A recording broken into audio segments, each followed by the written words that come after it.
Quand est-ce que tu as rencontré Adjé? Je sais bien que ce n'est pas de son vivant, mais la première fois que tu en as entendu parler. Ben, très tard, quoi. Très tard, comme c'est incroyable, quoi. On l'a su très tard. Mais moi, c'est au début des années 80, j'étais à New York. Et voilà, et d'un seul coup, il y a eu des articles dans le New York Times. John Sarkowski a fait une exposition. Et John Sarkowski, qui était à l'époque le directeur de la photo au Musée d'Art Moderne de New York. Et je ne sais pas si vous m'entendez là. Et vraiment, oui, vaguement un petit peu, mais très très peu, quoi. En plus, par un biais qui était un peu bizarre, il y avait à la une du New York Times, il y avait un pommier en disant pommier vers 1892 ou 94, un truc comme ça. J'étais un peu surpris par cette photo. Et puis après, j'ai commencé à regarder ces photos, à les découvrir dans 2-3 livres qui ont commencé à circuler. Mais c'est vrai que je pense que tout le monde, d'ailleurs, on est tous, par rapport à d'autres photos, par exemple, les années qui ont suivi, moi c'était vers 80 et quelques, les années qui ont suivi et qui ont été la mission photographique de la Datar, on n'a jamais parlé de lui, ni François Hers, ni rien. On parlait plutôt de Baldus, d'autres photographes, voilà, on parlait d'autres photographes qui étaient plus vieux. Du 19e siècle. Ouais, voilà, plus vieux. Alors que Adjé est un cheval sur 2 siècles. Et moi, ça a été un long parcours que je regrette un peu au fond dans ma vie. Peut-être que je me dis que si j'avais eu à 14 ans, quand j'ai eu envie de faire de la photo à la ferme du Garret chez mes parents et que on est parti, j'ai demandé à mes parents de m'accompagner, parce que je n'avais pas de permis au Puce de Lyon, et j'ai acheté une chambre. D'ailleurs, une chambre, c'est intéressant parce que je me souviens maintenant, c'est une 13-18, mais j'ai hésité entre une 13-18 et une 18-24. En fait, donc il n'y avait pas de format en inch à l'époque. Donc on était dans les centimètres comme la 18-24 de Adjet. Mais si j'avais su, c'est peut-être que, je ne sais pas, je suis tombé sur un Paris Match, donc je voulais être reporter. Mais peut-être que si j'avais vu Adjet, ou j'avais vu des livres et tout ça, peut-être que j'aurais été chez les fermes de la Bresse et je ne serais pas monté à Paris pareil. J'aurais fait des photos, je ne sais pas, des granges et des puits de toutes les fermes en Pisay de la Bresse. Ça aurait changé complètement. Parce que voilà un des photographes aujourd'hui les plus modernes qui existent pour moi. Il est à la fois reporter et il est à la fois artiste contemporain. C'est ça qui est formidable. En quoi reporter? Parce que tous les matins, il partait au champ, au charbon, quoi. Et, paf, quoi qu'il arrive, etc. Il allait faire des photos et il ramenait des images. Il ramenait toujours. Il le faisait en freelance, comme un indépendant, un peu comme un photographe de gamin, pas salarié, pas dans des conditions de commande. Lui, il avait sa petite... il était artisan, mais il développait, j'imagine, tout seul. Et c'est sa femme qui, d'après ce qu'on sait, qui faisait les classements. Mais donc, il était vraiment comme un photographe. Nous, on s'était regroupés dans les années... parce qu'on était dans l'actualité, parce qu'on n'était pas toujours là, parce qu'il fallait bien développer les photos ou éditer les photos pendant qu'on n'était pas là. Mais au fond, on était quand même très indépendants. On était quand même plus proche d'Adjet que d'un photographe salarié de Paris Match ou de France Soir. Donc il y a ça, il y a un côté reporter, et puis c'est aussi un côté artiste contemporain les plus modernes d'aujourd'hui. Il dresse trois catégories pour ses photos: le trésor du vieux Paris, le pittoresque et la topographie. Je veux dire aujourd'hui, en Californie, je ne sais pas, mais il n'y a pas plus moderne que ça. Voilà, aujourd'hui, etc. En plus, photographiquement, il se sert d'un grand angle, qui est sans doute un des premiers grands angles, je ne sais pas comment, mais en plus, vous avez bien vu, toujours, il s'en fout un peu du vignettage. Est-ce qu'il avait un 150, un 180, je ne sais pas bien, mais autour de ça. Le vignettage, c'est-à-dire que une chambre, comme tous les appareils photo, il faut savoir que sort une image ronde, une image projetée derrière l'appareil, derrière l'objectif, une image ronde que ce soit un Leica, que ce soit une chambre ou n'importe quoi, il sort une image ronde puisque l'objectif est rond. Et dans ce rond, le châssis ou le dos, soit en largeur, soit en hauteur, se place. Et lui, il est tellement obsédé par photographier certaines photos de bâtiments qu'il s'en fout d'avoir des vignettages parce que son objectif couvre pas. Voilà. Aujourd'hui, si on faisait un photographe d'architecture, il ne pourrait pas rendre ce genre de photos. Mais il s'en fout, quoi. Et lui, il fait des photos au grand angle. Et qu'est-ce que ça veut dire, au grand angle? À l'époque, mais c'est incroyable, quoi. C'est-à-dire que, une petite anecdote, en 1966-7, Leica demande à Schneider, le grand fabricant d'optique allemande, de lui faire un grand angle pour son Leica M. Et ils font un 21, qui est une merveille. Larry Burroughs, Philip John Griffith, tous les photographes du Vietnam s'en servent.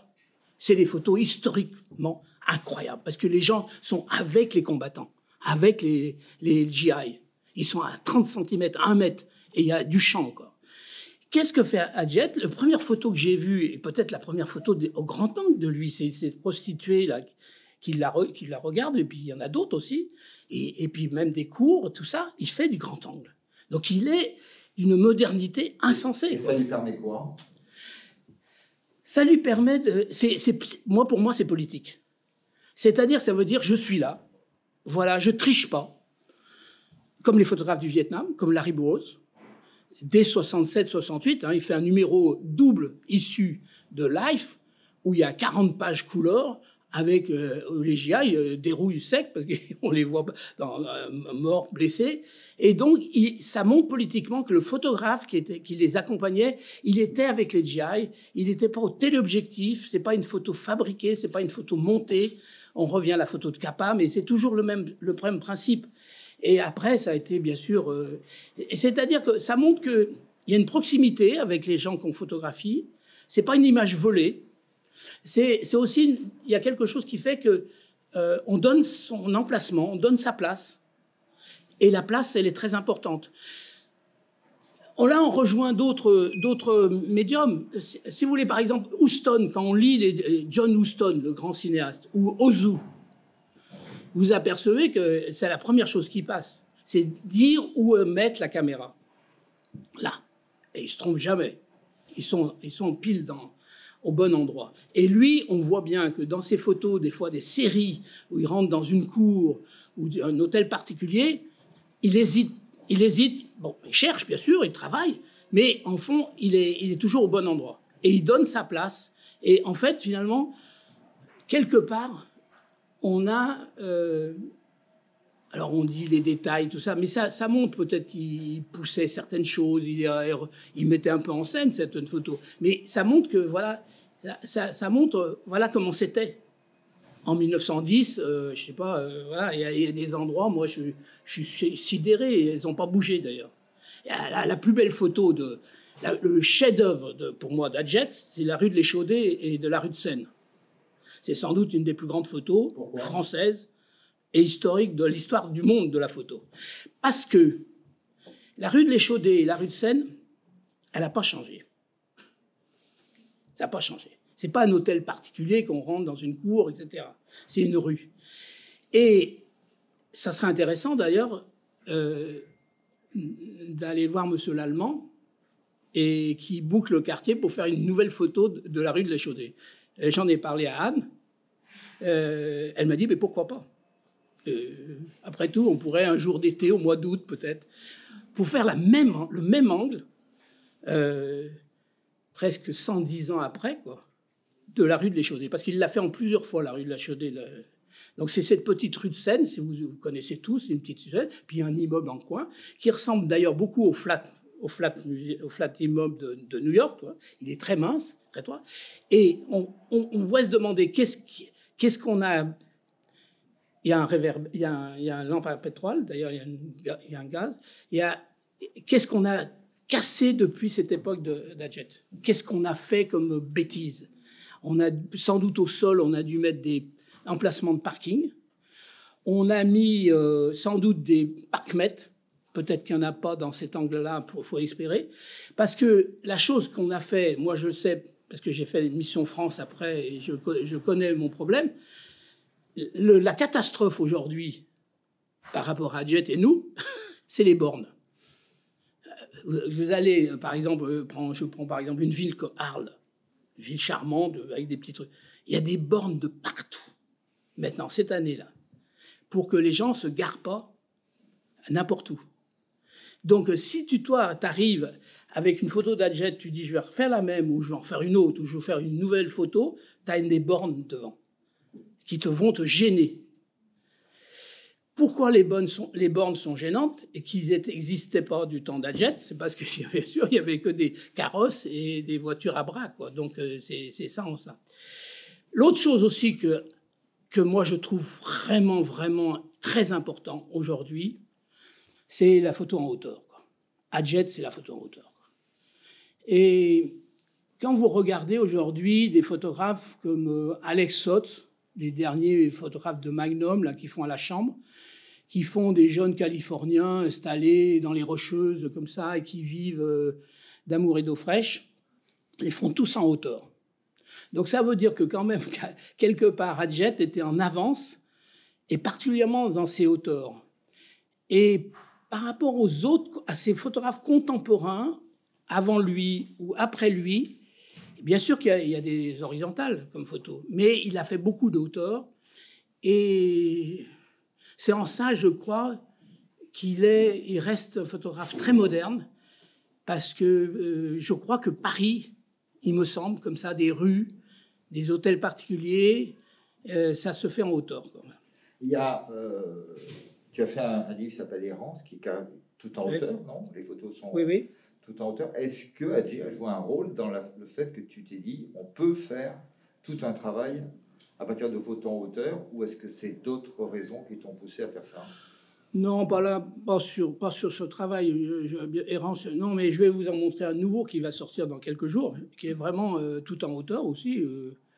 Je pense que c'est... Parce qu'on associe rarement la hauteur avec le paysage. Oui. Et lui le fait. Enfin, c'est des paysages urbains, mais il le fait. Donc, toi, tu as fait des paysages. C'est-à-dire que la hauteur, c'est quelque chose d'incroyable. Parce que je sais qu'Henri en a fait pas mal aussi. Hein. Cartier-Bresson. Oui, Cartier-Bresson. Moi, j'en ai fait quand on me demandait pour la presse. On me disait, n'oublie pas de faire des hauteurs pour les couvertures des journaux. Voilà. Tu sais bien, ça passe sur 2 colonnes. Et au lieu de 5 point de vue colonnes, les journaux, la mise en page des journaux, ils préfèrent une hauteur, souvent. Une comme ça, bon, mais c'est surtout aussi, c'est qu'on s'éloigne du tableau. Alors, bien sûr qu'il y a des tableaux en hauteur, on va à Florence, il y en a plein aussi, bien sûr, mais quelque part, on sort de la règle d'or, on sort de quelque chose. Je pense qu'il y a un moment, quand la photographie a existé, on a dû vraiment les emmerder, les photographes, parce qu'on leur a dit, vous êtes des sous-peintres. Vous êtes des sous-peintres, et même violemment. On le sait par Baudelaire et tout, il y a pas mal de textes là-dessus. Et c'est vrai que moi, j'ai fait beaucoup de hauteur, comme ça, de largeur, bien sûr, surtout par la France, mais d'autres sujets. On se retrouve toujours avec un mécanisme quelque part mental, de se retrouver comme si on se trouvait face à un tableau. C'est-à-dire 1 tiers, 2 tiers. Il y a tout un mécanisme. On voit à l'envers, mais on sait très bien qu'en voyant à l'envers, on voit quand même très très bien. On voit incroyablement bien à l'envers. Mais en hauteur, c'est quelque chose d'autre. Ça n'a rien à voir. C'est aussi souvent dans un livre, c'est en vis-à-vis, ou dans une exposition, c'est côte à côte. Les hauteurs sont quelque chose de... on dit qu'il n'y a pas de grandes photos en hauteur, de Fragonard, comme on dit, entre guillemets, ce qui est faux. C'est un peu faux, parce que je pense que si on regarde les 100 grandes photos qui ont été faites dans l'histoire de la photo, il y a des hauteurs. Simplement, peut-être c'est pas les mêmes canons de qualité, quoi. C'est peut-être pas les mêmes critères de réussite. Mais néanmoins, une hauteur, c'est je trouve en tous les cas, pour ce qui concerne Adjet et à la chambre, je trouve ça très important. Je pense que ses meilleures photos... Moi, j'ai un livre allemand de Schirmer et Mosel, il est en hauteur. Wow. Moi, je trouve ça formidable, quoi. Les hauteurs. Alors, je trouve qu'il y a un apport incroyable de l'exposition, c'est qu'on montrait jusqu'ici beaucoup Adjet comme un photographe de la frontalité, du détail, qui accumulait des choses sur, voilà, un peu comme une espèce d'archivage frontal. Et je trouve que l'exposition montre un tout autre Adjet, qui est un Adjet plutôt, comment dire, d'errance, et puis un Adjet où il y a des lignes de fuite très importantes aussi. Oui. En fait, il y a toujours de la ligne de fuite à gauche, à droite, dans tous les sens. Et puis quelqu'un qui flânait aussi, presque comme, et presque poétique. Donc c'est un Adjet beaucoup moins froid, beaucoup plus artiste, j'ai l'impression, qui est présenté ici. Presque un best-of. Est-ce que tu ressens ça, toi, par rapport à ce que tu voyais de Adjet avant? Bien sûr, non, l'editing est formidable, de Anne et d'Agnès est formidable. C'est même une des premières fois qu'on voit vraiment, d'abord le livre est magnifique, et vraiment XB, tout ça, c'est vraiment un très beau livre. Il y a un choix, il y a des choses incroyables que j'avais jamais vues, qui est les Romain Michel, enfin les gitans qui sont aux portes de Paris, et là, pouf, 120 ans avant, ils sont toujours là. Alors ils ne sont pas aux mêmes portes qu'aujourd'hui, ils n'ont pas porte de Gennevilliers, d'Aubervilliers, ils sont Poterne des Peupliers et porte d'Ivry. Les mêmes, avec les voitures à cheval, là, les voitures vertes, les photos sont en noir et blanc, ils sont là en train de faire des coussins, tout ça, et des paniers, les mêmes rejetés, repoussés, 110 ans ou 120 ans avant, quoi. C'est formidable, quoi. Et donc, c'est pour dire qu'effectivement, il y a quelque chose... Moi... Je trouve pas que ça soit... Alors, on dit toujours c'est un poète, sans doute ça devait être quelqu'un d'assez extraordinaire. Personne, on n'a rien sur lui et très peu de choses de photos, puisque les seules photos, on les voit à travers des photos de lui dans le reflet. Il a un chapeau noir, il a ses plans films.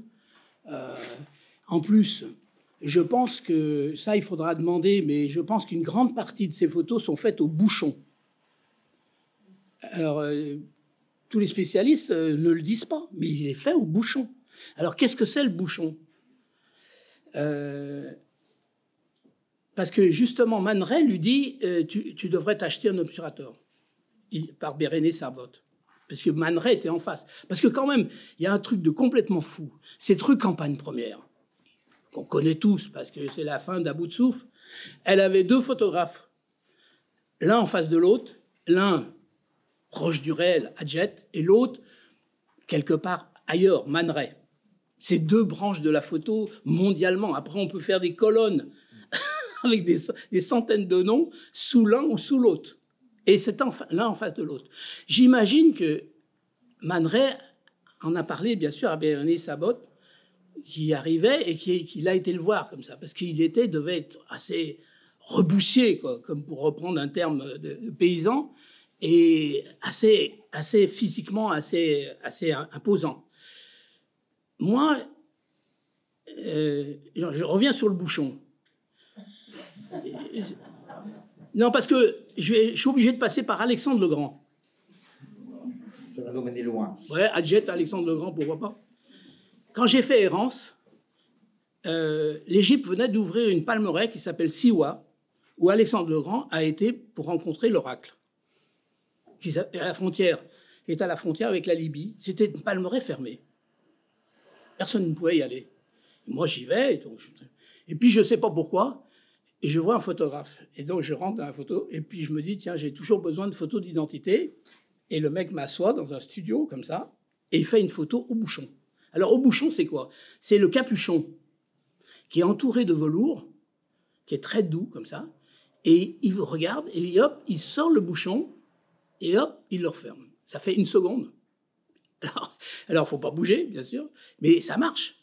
Moi, je l'ai fait des fois, quelquefois, je suis tombé en panne sur la France, je sais pas quoi, je me dis, oh, bon, tant pis, je vais la faire. Avec le bouchon de l'objectif, j'ai fait ma photo.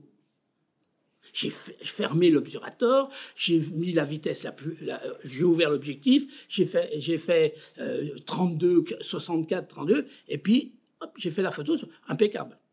Donc ça marche. Et donc je pense qu'il y avait beaucoup de choses là. Dans les cours comme ça, il n'avait pas beaucoup de lumière. Donc, et visiblement, il n'avait pas d'obturateur. Moi, l'obturateur, j'ai été un peu critique parce que ça ébranle l'appareil un peu. Ça fait une petite vibration. Et des fois, moi, je trouvais qu'elle n'était pas très nette, mes photos, parce que justement... Donc, Man Ray lui dit, achète un obturateur. Et lui, il continue en bouchon. Jusqu'à quand, ça, je ne sais pas. Personne ne le sait. Personne n'en parle de ça. Donc, voilà. Donc moi, je sais que le bouchon existait en Égypte en l'an 2000. Voilà, j'ai rencontré le bouchon. Et donc ça, c'est important parce que ça veut dire que c'est un photographe qui était très sûr de lui. Une autre anecdote je me suis souvenu uniquement pour notre rencontre là. Bien sûr, on aurait bien voulu le rencontrer, et bien sûr que c'est un personnage comme ça qui était incroyable. Et moi, j'en ai rencontré un. Quand je suis arrivé en 58 à l'île Saint-Louis, j'étais apprenti, j'étais même pas assistant, j'étais apprenti chez Louis Foucheran, rue Saint-Louis-en-l'Île, et quai de Bourbon, il y avait une petite vitrine en bois avec quelques photos qui annonçaient que dans les étages, il y avait un photographe. Et c'était Daniel Masclet. Ce Daniel Masclet, donc je l'ai guetté, j'ai pas osé à l'époque, je regrette maintenant, parce que j'aurais dû monter, le voir, sonner, frapper à sa porte et lui dire bonjour, quoi. Mais je l'ai vu dans la rue. Et il y avait une boulangerie rue des Deux Ponts, il y avait une jeune boulangère, la fille de la boulangère, magnifique. Là, il a été plus vite que moi, parce que c'est une des plus grandes photos de l'histoire de la photographie française. Daniel Masclet, la boulangère, c'est une brune, elle est magnifique. Un portrait, parce que c'était un portraitiste, lui. Il faisait des portraits, il était sous les toits, un peu style Nadar, quoi, comme ça, et il poussait les films. Lui, alors c'est pas du tout comme Adjet, il poussait les films. Mais il était énorme, il était tout en noir, il avait un chapeau, il marchait difficilement. Donc on peut imaginer quelque part, c'était des personnages d'un autre siècle, un peu comme Adjet, quoi, quelque part, qui était là encore en 58, quoi, voilà. Et ça me ramène que ça... En fait, ces personnages étaient dans Paris, quoi, tout ça, ces photographes étaient incroyables. Si on regarde ce qui a été écrit sur Adjet depuis 30 ans, on s'aperçoit quand même qu'il y a presque une fracture entre d'un côté des historiens qui minimisent un peu Adjet, qui le ramènent à un type sympathique, qui ne savait pas trop ce qu'il faisait, qui faisait de la documentation, etc.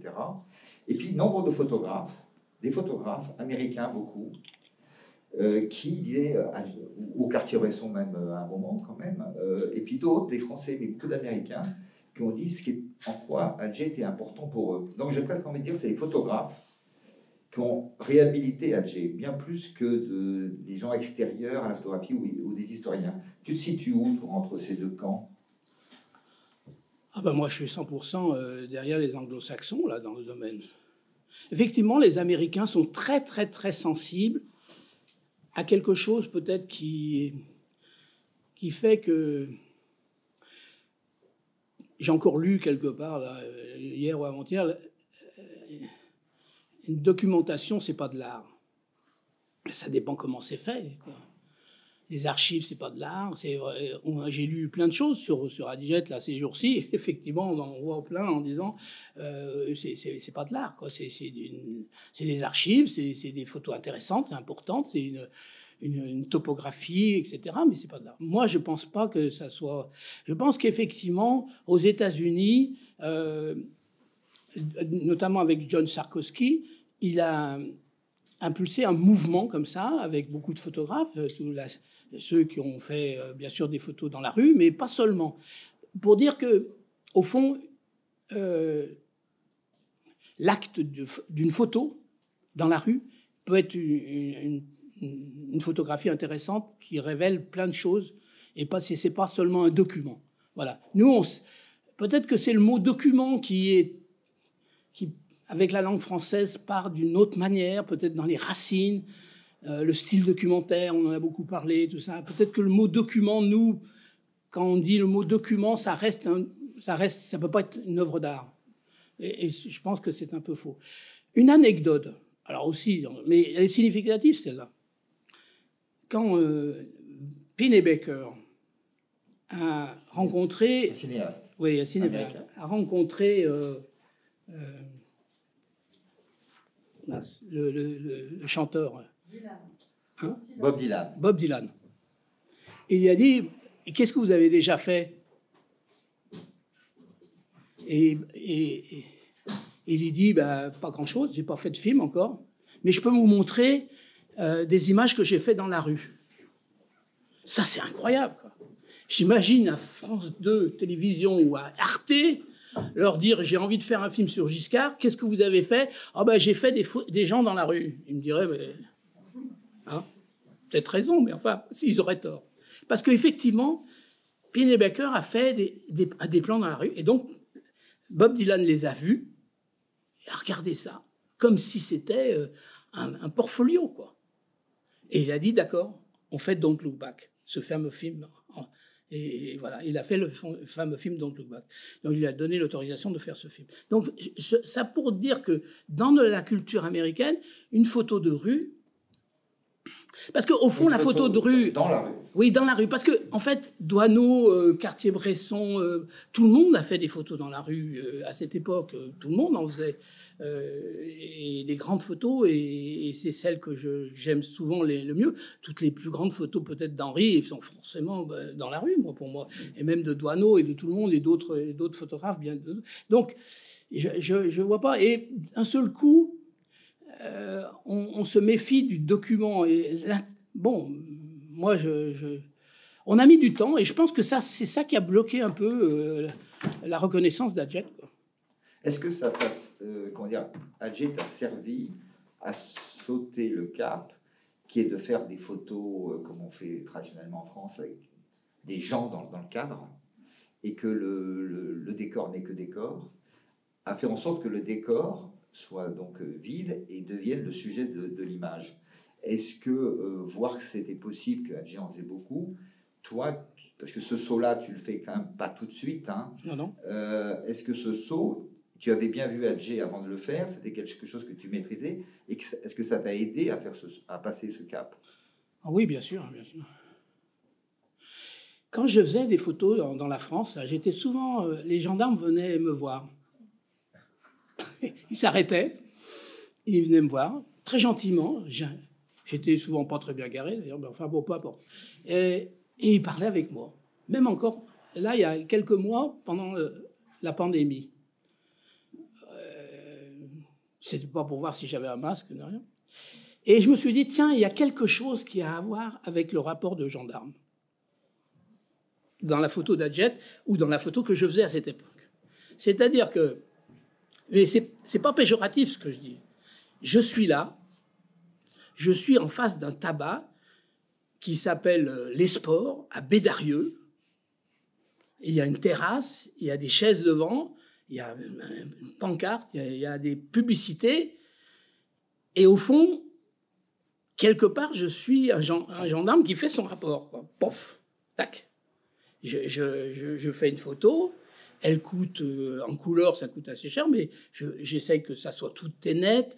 J'ai bien étudié, bien sûr, la photographie au grand format, parce que ça s'étudie un peu comme la photographie au grand format, c'est-à-dire qu'on fait la mise au point au premier tiers de la photo. Là, si je devais faire une photo de vous, je ferais la photo ici, là, la netteté là. Et par le biais technique, la mise au point serait nette de là jusqu'aux gens qui sont en face. Donc ça, il faut le savoir, bien sûr.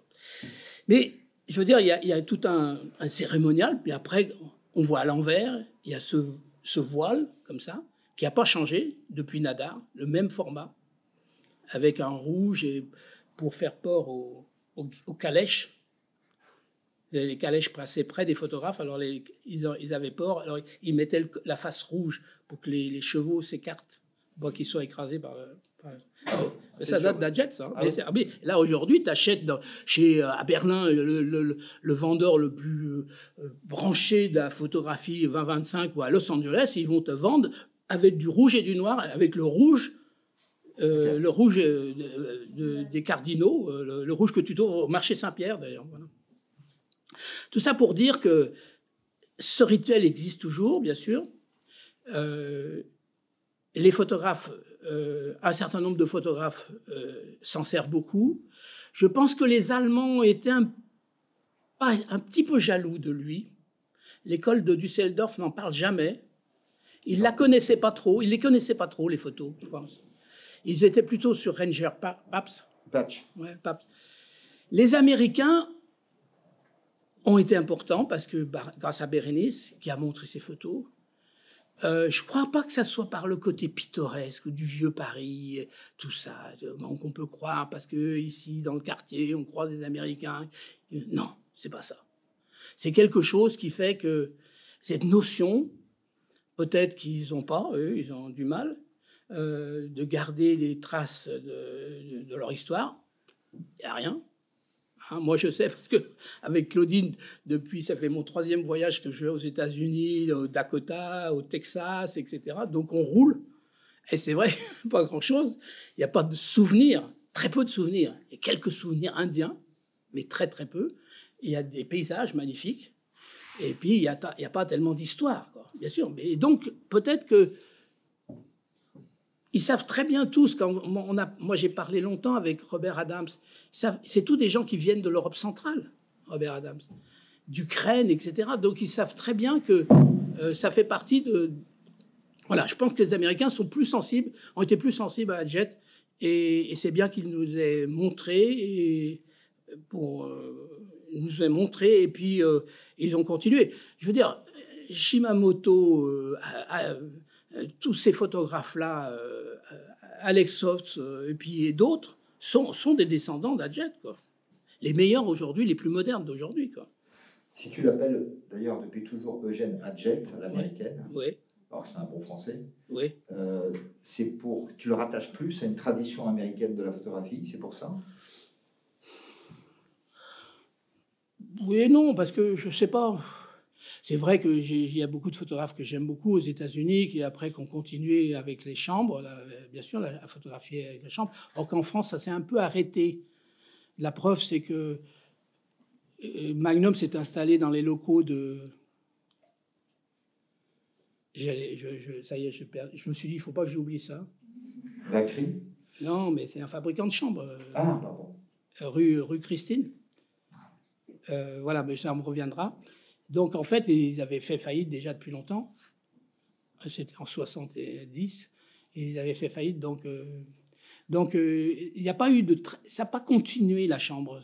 On peut trouver avant, ou dans des puces, des chambres en bois, comme ça, des vieux modèles avec des châssis à l'ancienne, en centimètres et tout. Et ça a disparu. La preuve, c'est que ça a disparu, c'est qu'il n'y a plus maintenant en centimètres des chambres. Elles sont toutes en inch. Donc, c'est pas le même format.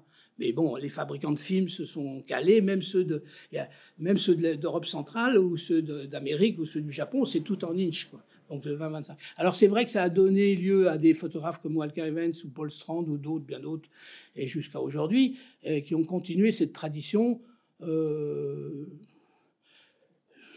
Mais en France, moi je sais que j'ai fait là récemment, c'est ce que je voulais vous montrer là.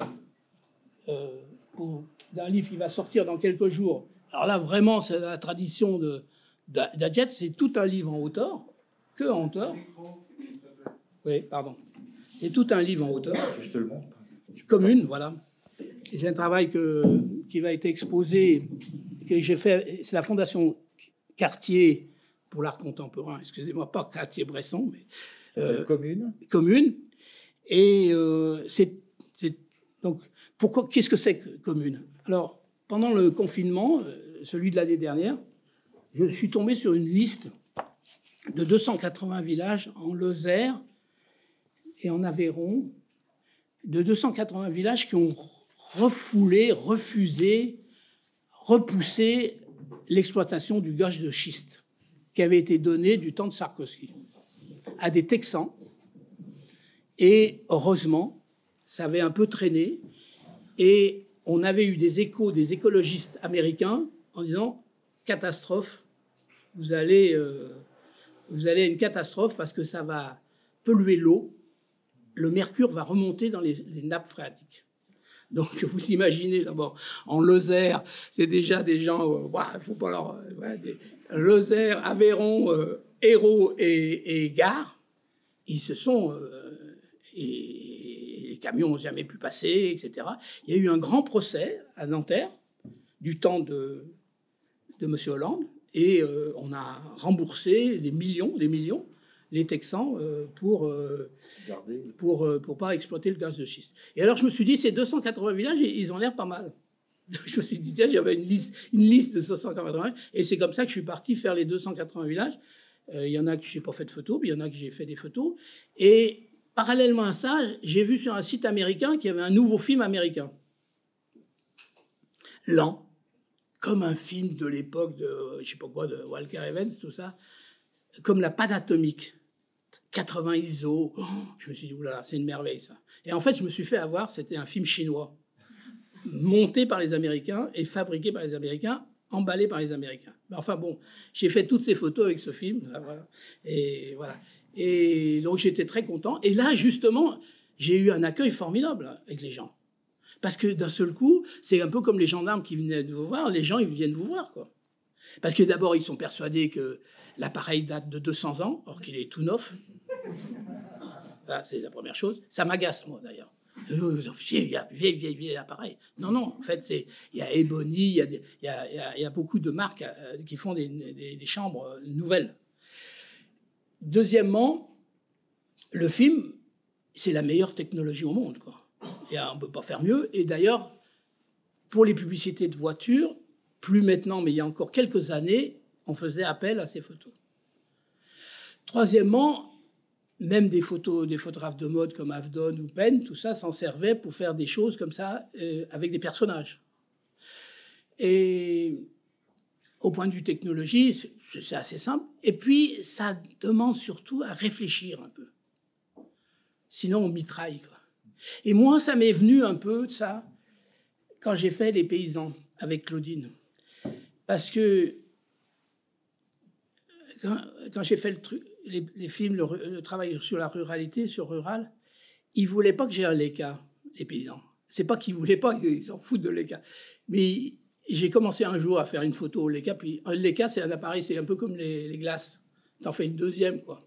T'es addict un peu. T'en fais une, t'en fais deux, t'en fais trois. Oh, là, le paysan, il m'a dit, oulala, qu'est-ce que vous allez faire de toutes ces photos? J'en avais fait 4. Bon. Et vous allez les vendre en carte postale. Et ça, je veux pas après, je suis sur ma... Donc, et je me suis dit, il faut y aller et il faut qu'il y ait un consentement avec le personnage. Il faut qu'il donne son accord. Il faut qu'il fasse la photo avec moi. Les paysans protestants qui sont loin d'être bêtes et qui sont brillants et incroyables, quoi. Et c'est vrai que, du coup, alors bien sûr, pour les photos d'Adjet, les murs, tout ça, les hôtels particuliers, ils n'ont pas donné leur consentement, mais quelque part, il y a mentalement, il y a un respect, il y a un amour, quoi, quelque part. Filmer et photographier, c'est quand même très complexe. C'est toujours un acte d'amour, quand même, quelque part. Alors, justement, quand même, si on prend ce projet Commune, qui est un projet de photos à la fois urbaine, vide, hein, qui suit d'autres projets que tu as fait de photos de paysages, je ne sais pas si on peut appeler ça des paysages, enfin, justement. Ouais, et j'aimerais quand même, et parce que ça fait le lien avec Adjet, c'est de savoir, même si on voit notamment cette image, il y a des personnages parfois chez Adjet, c'est pas évident. Par quel processus tu t'es dit que la photographie sans personnage, plus ralentie, peut-être avec un autre matériel, est important, est possible et importante pour toi? Ben c'est vrai que d'être reporter, ça amène le doute. Et puis on se dit, après tout, c'est les gens qui souffrent, qui font la photo, mais c'est pas toi. Toi, tu n'as aucun mérite. Et c'est vrai qu'au bout de 10 ou 20 ans de photographie de presse, comme ça, de reporter, j'étais bien rempli de doutes. Et que je me suis dit, il faut que je fasse autre chose que de photographier la guerre, Brigitte Bardot, les événements, peu importe. Et de voir un peu comment je m'approche et qu'est-ce qui m'intéresse quand je suis avec un appareil photo. Bon, j'ai fait beaucoup de travaux sur les hôpitaux psychiatriques. Après, j'ai fait beaucoup de travaux sur les paysans. J'ai fait beaucoup de photos en Afrique. Bon, mais quelque part, j'étais pas encore complètement satisfait. Et puis, il y a Cézanne quand même. Ça, la Sainte-Victoire. Tu y retournes tout le temps, tant que tu n'as pas... Et tu n'arrives pas à la cerner, quoi. Ça, c'est un exercice formidable. Moi, c'est vrai que Adjet est arrivé trop tard pour moi. Je souhaite aux jeunes photographes d'aujourd'hui qu'il envoie plein de messages. Et l'expo d'ici est formidable pour ça. Et il envoie énormément de messages à des jeunes photographes qui se cherchent, qui sont curieux, qui aiment la photographie, qui ne veulent pas être dans une catégorie précise, reporter, art contemporain, parce qu'il nous dit il y a plein de choses à photographier. Et peut-être qu'on va être conscient plus tard, trop tard. Et donc, on le voit d'ailleurs, par exemple, Marseille. Un reportage, un photographe qui partirait avec une chambre en couleur très moderne et ferait des photos de Marseille, ça serait intéressant. Parce que voilà une ville en pleine contradiction, quoi. Et intéressante, et photogénique. Et je pense qu'on peut peut-être photographier tout le monde là-bas, avec une chambre. Même dans les quartiers nord. Parce que la chambre, bon, voilà. Donc, il y a quelque chose d'universel de ça. Et je pense que là, il nous laisse un message. Je pense que c'est un événement considérable à l'exposition au quartier Bresson-Adjet, parce que c'est vraiment deux piliers pour nous hyper importants aujourd'hui. Toujours avec le numérique argentique, on s'en fout, mais c'est important. L'un qui a cru à quelque chose et qui a persévéré et qui nous a donné à voir... on pouvait passer 2 ans à Mexico et faire une photo,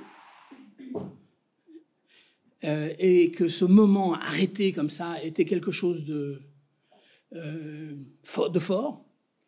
Moi, je sais, parce que moi, je vais beaucoup en Afrique, et culturellement, les Africains n'aiment pas qu'on vole des photos, qu'on les prenne par surprise, pour des raisons comme ça, parce que ça passe par le colonialisme et tout.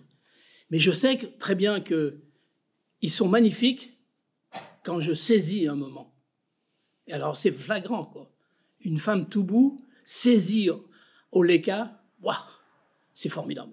C'est une élégance que tu vois devant toi, elle te donne le thé. Tu vois que les gens sont élégants. Les gens sont bien habillés, sont drapés, ils ont des tissus magnifiques, ils parlent le français, etc. Et alors, justement, tout le monde tombe dans le piège de les faire poser. Et la pose, c'est terrible. C'est terrible. Ça tue tout, la pose. Bien sûr, tu l'as fait, la photo, tu peux me la donner, l'envoyer, peu importe. Tu fais un Polaroid pour leur faire plaisir. Certains n'ont jamais vu de photo de leur vie, ils n'ont jamais été photographiés de leur vie. Mais tu sais très bien que là, Henri, il a raison. Tac.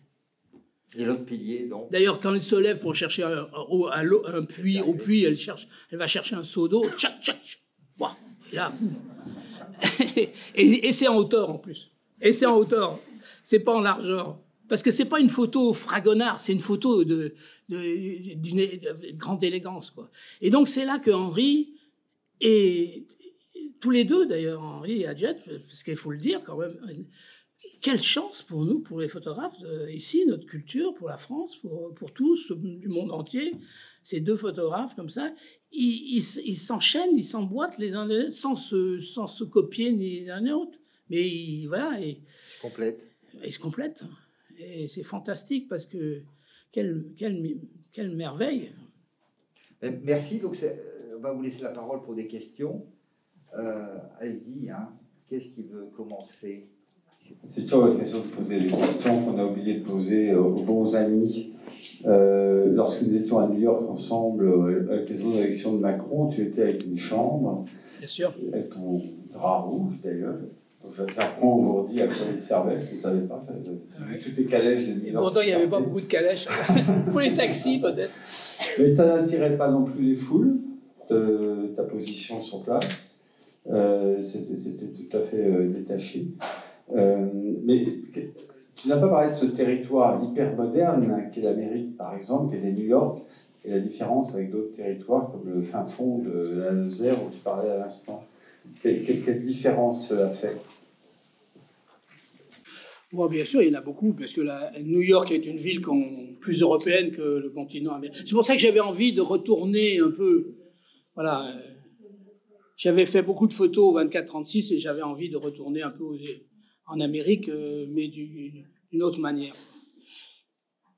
C'est un grand plaisir, mais comme j'ai pas fini, que j'étais arrêté par la pandémie, je suis tellement malheureux de ne pas pouvoir retourner là-bas, mais voilà, j'ai découvert une chose incroyable. Ça va pas être passionnant pour vous, mais c'est l'eau américaine. L'eau pH neutre, wow, incroyable. Donc j'ai trouvé un système pour, quand je suis au fin fond du Texas, de mettre chez FedEx comme Colissimo, c'est-à-dire que ça passe pas au rayon X, ça part sur des camions la nuit qui roulent en direction de New York. Et à New York, l'eau est très très bonne parce que c'est l'aquafer de Toronto. Et alors, oui, enfin, mais si. Ici en France, il y a des gens qui développent avec les parts. Hein. L'eau est déterminante encore en Argentique parce qu'il n'y a pas de grains. Quand j'ai ramené les plans films de New York qu'on a fait ensemble ici à Dupont et chez Picto aussi, et ils ont dit, mais comment tu as fait ces photos? C'est l'eau. L'eau est magnifique. Quoi. Voilà. C'est ça pour dire. Un petit détail que je voudrais apporter à Adjet. On a beaucoup parlé de la zone grise des Béchers. Que les Béchers, vous savez, ils ont beaucoup étudié, bien sûr, comment photographier d'une manière neutre et un peu détacher les choses comme ça. Mais Adjet avait déjà tout fait, ça. Il avait déjà inventé le neutre. Parce que les Béchers, c'est parce qu'ils sont à l'extérieur. Bon. Donc, ils avaient calculé que pour faire des hauts fourneaux ou des châteaux d'eau, en fait, curieusement, ça c'est effectivement une découverte, il valait mieux photographier ça à midi, puisqu'à midi, il n'y avait pas de lumière portée. On voit bien que dans les photos d'Adjet, la lumière portée, il n'aime pas trop ça. Le soleil, tout ça, il aime. Sans doute, il a été, comme tout le monde, on aime bien le soleil, mais des fois, il y a eu des bâtiments, il y avait un beau soleil, ça faisait des ombres portées, et je pense que ça, dans les trois catégories qui voulaient faire rentrer la photo, les trésors du vieux Paris, le Paris pittoresque ou la topographie de Paris, ça le gênait le soleil. Parce que l'ensemble de ces photos, il n'y a pas de soleil. C'est un temps gris, etc., neutre. Et il est un peu distancié avec les choses. Parce qu'au fond, finalement, c'est la meilleure façon de photographier Paris. Il connaissait bien, mais c'est pas, je sais pas, il est pas groupie. Il est simplement quelqu'un qui connaît bien. Et pour le montrer, il faut un temps gris, un temps neutre. L'école de Düsseldorf a fait toute une théorie là-dessus, comme s'ils étaient les premiers. Ils ne sont pas les premiers. Korski, toute la bande, là, ils ne sont pas les premiers. Adjet les a devancés, et puis d'autres photographes les ont devancés par l'exploitation du temps gris. Le temps gris qui est important. Et je peux rajouter une petite chose, c'est intéressant, parce que la stratégie des Béchers par rapport à Adjet central, les Béchers qui étaient les enseignants, contrairement aux enfants, j'ai eu la chance de les rencontrer plusieurs fois. Bien sûr. Ils citaient Adjet très très souvent. Il y avait pas les autres, pas les plus petits. Mais ce qui est intéressant chez les Béchers, c'est qu'il y a la même ambiguïté que chez Adjet. C'est-à-dire que les Béchers, pendant des années, ont été mis en avant comme étant des photographes qui enregistraient de l'industrie qui allait disparaître. Alors qu'on disait un peu la même chose de Adjet par rapport au Vieux Paris. Et ils jouaient cette ambiguïté-là, et tous les textes étaient là-dessus. Il a fallu qu'ils exposent la Biennale de Venise, assez tardivement, début 80, et là, hop, ils ont arrivé à contemporain. Il ne faut pas grand-chose pour passer de l'un à l'autre. Et cette ambiguïté du passage de l'un à l'autre est allé très vite pour les Béchers grâce à cette exposition, alors que chez Atget, il restait toujours ce flou. Oui, je pense que c'est tous les photographes qui font appel au documentaire, quoi. Moi, je sais, si je prends une autre catégorie, le cinéma documentaire, les films documentaires qu'on fait avec Claudine, ça prend un certain temps. Et une utilisation à montrer, bien sûr, très vite, tout de suite, comme étant un document, comme étant quelque chose, sollicitant la réflexion, sollicitant le débat. Et puis aussi, un peu de mépris. Ce n'est qu'un documentaire. Voilà. Où ça passe très tard, les gens, ça les ennuie.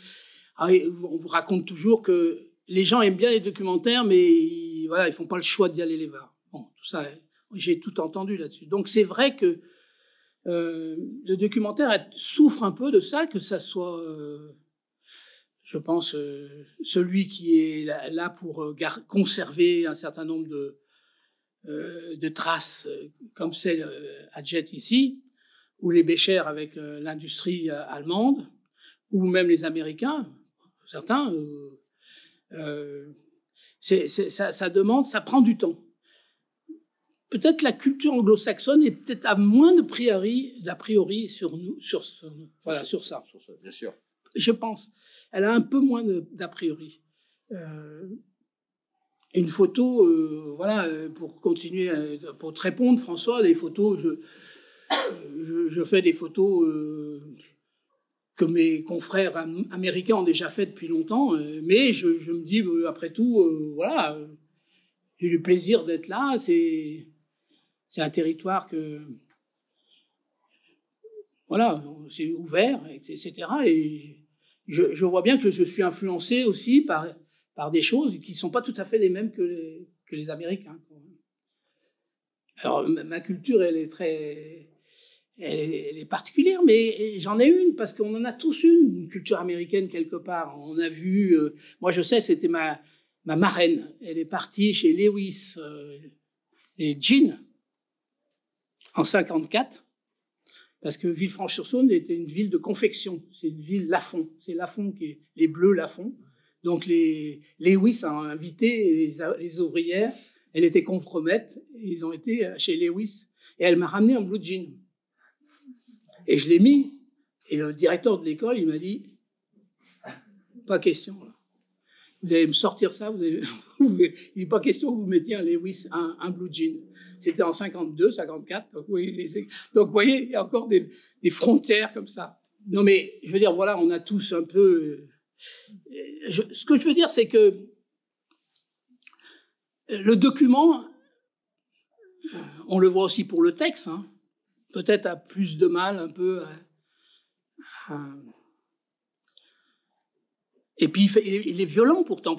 Quand si on prend le film que j'ai fait sur la campagne de 1974, le candidat, M. Giscard d'Estaing, l'a trouvé très violent quand il l'a vu pour la première fois. Parce qu'effectivement, il n'avait jamais vu, lui, un autre aspect du documentaire, c'est le son synchrone, le son direct, que Claudine fait avec sa perche. C'est tout un art. Hein. D'ailleurs, souvent, quand je regarde Claudine qui est à côté de moi, qui bouge avec sa perche comme ça, je pense beaucoup à Henri. Je ne sais pas pourquoi. Parce que, en fait, finalement, elle est aussi, vous savez, quand on tourne, par exemple, aux urgences à l'Hôtel-Dieu, moi, je suis derrière ma caméra, je suis peinard derrière la caméra parce que j'ai une protection formidable. Mais elle a le visage découvert et les gens se tournent vers elle. Et les gens disent des choses et disent « Vous comprenez, vous comprenez, vous comprenez ?» Ils cherchent du regard Claudine. Et Claudine a la même conscience que Henri, que les photographes de Magnum, que tous les photographes qui se respectent, c'est de ne pas en rajouter, de rester neutre.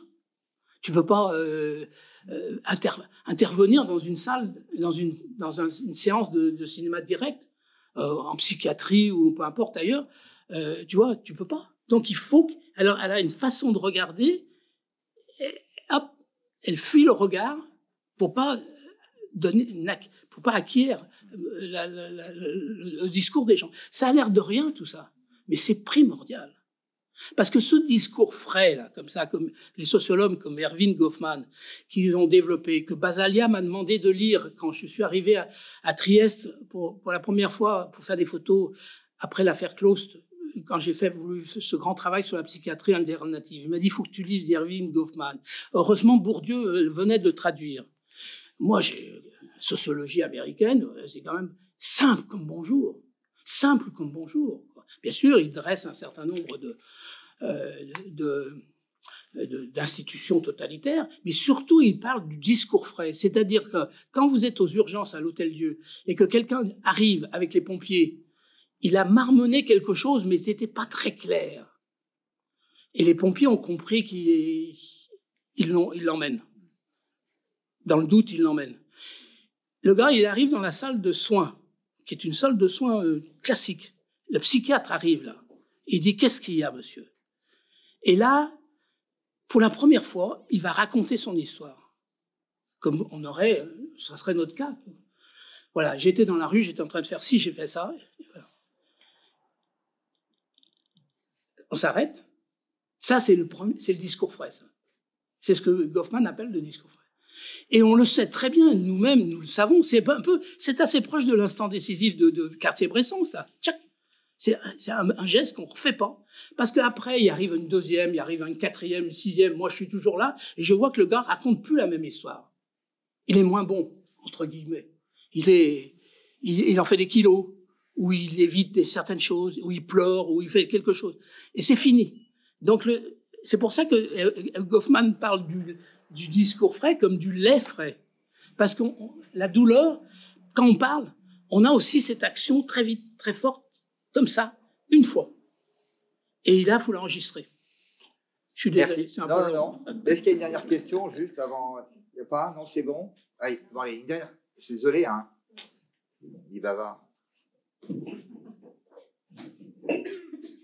Pardon. J'ai aussi découvert Adjé aux États-Unis. C'était un cours à Stanford. Et le prof a montré beaucoup de photos du vieux Paris. Et j'avais eu cet argument avec le prof où pour le prof, c'était toute l'émotion qui ressortait de Adjé qui voyait Paris être détruit par Haussmann, le moment où Paris était modernisé. Et donc c'est une question pour vous. Est-ce que aussi vous ressentez ça dans les photos d'Adjé, ce côté nostalgique, très émotif, de voir sa ville se muer, en fait. Changer. Oui, bien sûr, oui. C'est vrai qu'il y en a quelques-uns qui ont pactifié avec le diable, quoi. Notamment Marville, qui a fait des commandes, quoi. Je pense que c'est pour ça qu'il disait « je fais pas de commandes ». Il a dit à Bérénice « je fais pas de commandes ».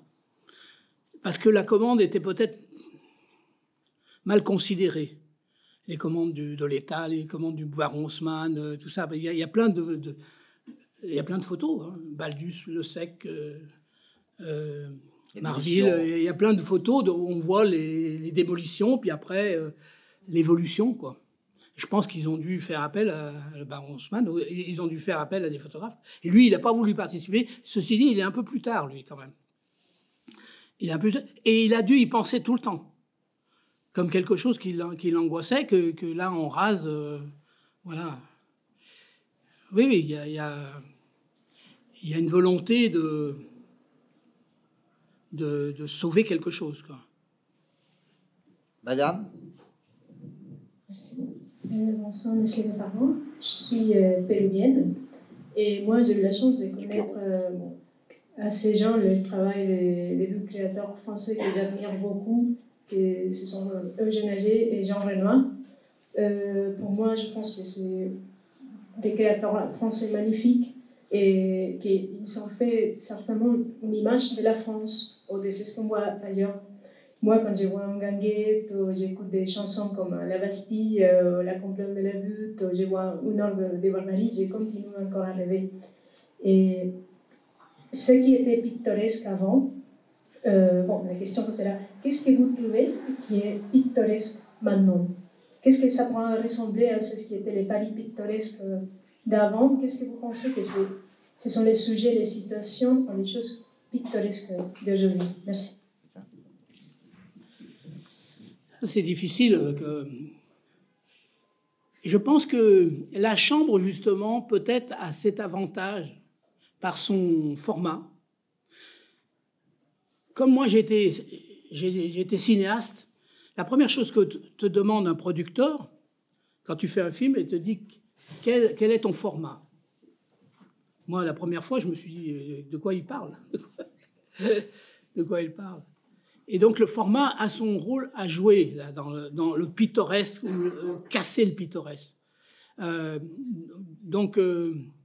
Il faut savoir que depuis qu'on a cassé les salles de cinéma, où on en a fait 2 au lieu d'une, les écrans sont devenus panoramiques, très très panoramiques. Mais le panoramique, il a eu du mal à s'installer. Vous savez que les cinéastes américains, comme beaucoup de cinéastes américains, disaient que c'était un format épouvantable parce que c'est un format pour filmer des serpents et des enterrements. Mais c'est vrai que si vous faites quelque chose à la Bastille, je ne sais pas, quelque part, un vieux bâtiment comme ça, avec au panoramique, ou vous le faites au relais-flex, carré, le résultat ne sera pas le même. Pas tout à fait le même. Moi, je sais que quand j'ai fait la France, j'avais ce format en inch, quoi, et le ratio est 1,25 au lieu du LECA qui est 1,50. Donc j'étais beaucoup plus carré, qui est très beau format d'ailleurs. Très beau format. Adjet, c'est 1,33, pour la petite histoire. Donc 1,25. Et il y a un moment, quand j'ai photographié, par exemple, des boutiques comme ça, un petit peu, des vieilles boutiques, je me rappelle, j'étais vers La Rochelle, et derrière mon voile, j'avais la boutique, elle était bien, mais j'avais de l'air encore, et l'air, l'espace, je pouvais le mettre en haut, au-dessus de la boutique, ou le mettre en dessous. Je ne sais pas pourquoi, je me suis dit, il faut le mettre sur le trottoir un peu. J'étais pas conscient de ce que je faisais, mais en fait, dans le film Reporter, maire de Paris, Jacques Chirac, rentre dans une boutique rue Saint-Dominique, et en moment de partir, le boucher lui dit « Hey, vous me refaites un beau trottoir ». En fait, je me suis aperçu que tout le monde était omnibulé par les trottoirs, les commerçants, tout ça, etc. Sur beaucoup de photos que j'ai faites de la France, les trottoirs sont en mauvais état. J'ai fait des expositions, avant de faire une exposition à Paris, j'ai fait une exposition dans les régions, notamment à La Rochelle. Les élus m'ont fait la gueule, parce que sur ces photos, on voyait le trottoir en mauvais état. C'est intéressant ça, parce que d'un seul coup... Donc, le pittoresque de la boutique, une jolie boutique, peu importe, un café, un bistrot comme ça, très français comme ça,